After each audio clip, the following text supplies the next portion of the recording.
ಕೋಳಿ ಫಾರ್ಮ್ಗೆ ನುಗ್ಗಿ ಕೋಳಿ ಮೊಟ್ಟೆ ಹೊತ್ತೊಯ್ದ ಗ್ರಾಮಸ್ಥರು. ಗದಗ ಜಿಲ್ಲೆಯ ಗಜೇಂದ್ರಗಡ ತಾಲೂಕಿನ ಹುಣಸಗೇರಿ ಗ್ರಾಮದಲ್ಲಿ ಘಟನೆ. ಇನ್ನು ಕೋಳಿ ಫಾರ್ಮ್ನಿಂದ ಕೆಟ್ಟ ದುರ್ವಾಸನೆ ಬರುತ್ತೆ ಅಂತ ಗ್ರಾಮಸ್ಥರು ಆಕ್ರೋಶನ ವ್ಯಕ್ತಪಡಿಸಿದ್ದಾರೆ.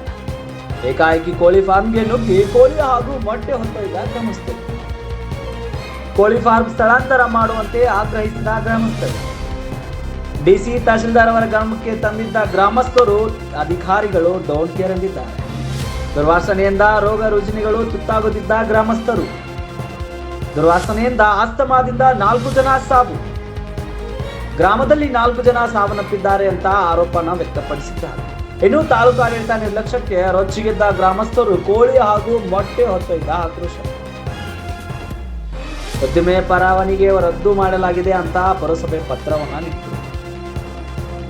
31/10/2025 ಗ್ರಾಮಸ್ಥರಿಗೆ ಬರೆದ ಪತ್ರದಲ್ಲಿ ಮಾಹಿತಿ ಇದೆ. ಇನ್ನು ಗಜೇಂದ್ರಗಡ ಪೊಲೀಸ್ ಠಾಣೆ ವ್ಯಾಪ್ತಿಯಲ್ಲಿ ಘಟನೆ.